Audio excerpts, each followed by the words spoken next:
Welcome to Shorty SuperCoach. What's going on, guys? Taking a look at the Rucks today, and what an eventful day it has been. Elliot Yeo has gone down. We've had the first teams of the year released, and we're a day out, and I still don't feel like I have any clarity on my team, and that's not an exaggeration. Last night, I was feeling all right. I thought, yeah, okay, probably F5's about the only thing. I needed maybe chop and change some rookies.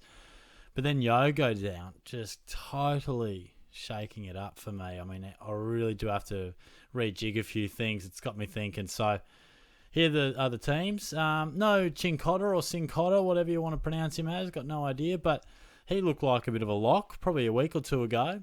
But Cowan is the man. He debuts, which will be great for us. And then obviously all eyes will be on Taranto and Hopper from a Supercoach perspective for the Tigers.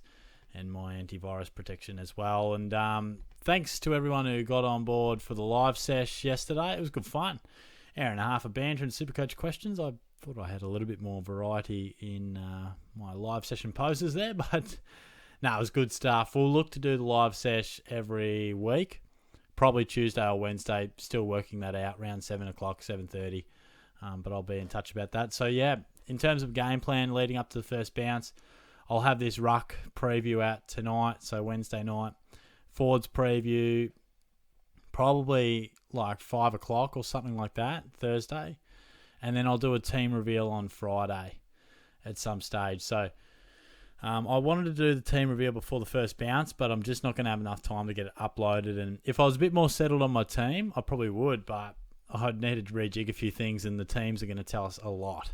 So, yeah, we'll dive into previewing the Ruck. And as I always do with these ones, if they're in 3% of sides or more, we'll take a look at them. But gee, didn't that Elliot Yeo news just throw us?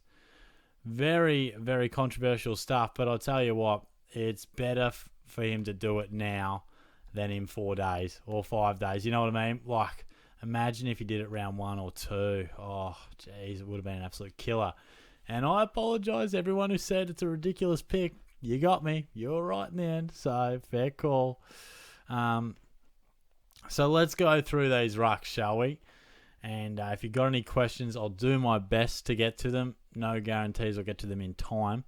But certainly want to dedicate a bit of question time on Saturday morning to answer them. But we'll see what we can do in the meantime. So, Max Gawn, 10% of teams. I'll say the same thing about Gawny as I'll say about Grundy. And that is, I'm happy to watch them from afar. I don't really want to dabble with them in terms of Supercoach. They could be great for Melbourne, but I just think there's so much uncertainty about their about their position. And Gawn is at a pretty serious price. I mean, Grundy I kind of understand because he feels a bit unders. But Gawn, you're paying top dollar, and will he play a bit more forward? Where will he settle? How much ruck time? We got a bit of a glimpse of it. But I'm absolutely happy to watch from afar. I think the role could change from game to game within the season. So just happy to watch. I've been settled on my Rucks all pre-season, and that ain't changing.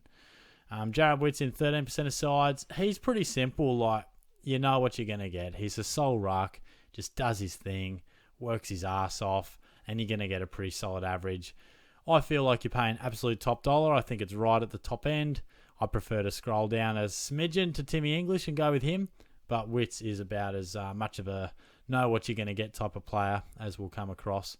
Tim English, I'm surprised he's in 18% of sides. I am all about him. I think he'll be number 1 or 2 ruck by the end of the year.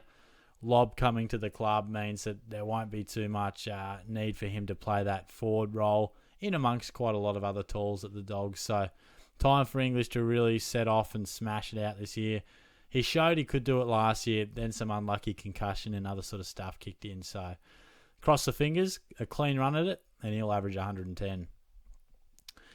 Sean Darcy's in 15% of sides, and look, I think that's a big response in regards to his pracky game. I'm a big Sean Darcy fan, but he is extremely injury prone. You'll be watching him going, oh crap, he's got another niggle. He's getting something bandaged up or getting rubbed down on the bench, but he does have a way of playing through the niggles. I'm happy to bypass him on this occasion just because of Luke Jackson. I get a little bit nervous when there is a real 1-2 punch in the ruck. I just think it doesn't always affect it too much, but I just am a little concerned that throughout the season, there might be periods of time where Jackson is favoured or it's 50-50. I'm just a little bit concerned about that. Plus, the lack of key tools in the forward half for the Dockers. We'll see the need for definitely Jackson, as we know, but even Darcy at times to play that role. But he's a dominant force, and he's played some great footy for us in Supercoach land, so I do understand why. Reilly O'Brien's in 3% of teams, but I'm not really getting the vibe that we need to go with him. He's been honest, a bit of a warrior for us over the journey, but happy to scroll past old mate Reilly. Even Blicavs is in 3% of teams, and look, if you're looking for someone a bit unique, he's not the worst. I definitely prefer others. He had a great year last year, but he's in that awkward range of average 97 last year. I don't see him being able to take it to 110 like some of those guys I've just spoken about can do. And he's every chance to drop to 90. I'd prefer to leave him alone. Unique player, very talented player, can do many, many things on the footy field, but I don't know if he needs to be on your Supercoach field. And now we sort of start to scroll a bit. Gee, look at Rowan Marshall, 55%, gee. But Grundy, it's a copy and paste job for what I said about Gawn. Who knows how they will combine. Some weeks they could score 240 Supercoach points between them. Others, it could be 190 and it could be 120 from Grundy. It could be 70 from Gawn. And then it could flip the next week. So very good for Melbourne, I reckon. Happy to bypass that one. And Rowan Marshall, don't think I need to talk too much about that. He's going to ruck solo. He's going to dominate. He is a guy that I've been waiting for Paddy Ryder, all due respect to Paddy, but to just hang the boots up and give Marshall an absolute crack at it because he covers the ground beautifully. He's almost like another midfielder sometimes. So lock him in your team. Many of you are. I think it's a great call. And then Darcy Cameron, still in 18% of sides. It's a big no from me. Needed to see him have a good pracky game. Not only did he not play too well, but Mason Cox was more involved in the centre bounce, had more hit-outs. That ain't what we want. We need it to be the other way. And that surely is enough for you to get scared off. Maybe a few of you aren't, but personally, I think we need to see more from that practice game just to give us that reassurance. But maybe some of you people out there were sold from last year. He was very good, should improve. But gee, wanted a bit more clarity and certainty on that role. 6% of sides for Luke Jackson. Well, if I wasn't too interested in Sean Darcy, I'm certainly not too interested in Jackson. I think he will play more forward. If there is any sniff of him playing that kind of ruck rover type of role, sort of Blicavs style, then we've got something to talk about. Maybe there's some scouts over there in WA that could tell me better. But for now, I don't think we're going to see him do that, at least not consistently. But I do feel like Jackson is a player that will be part of our Supercoach sides quite a bit over the next 5-10 years, just not over the next 5 to 10 months. And then we really probably start to work our way through it. Draper is again conducting a bit of attention.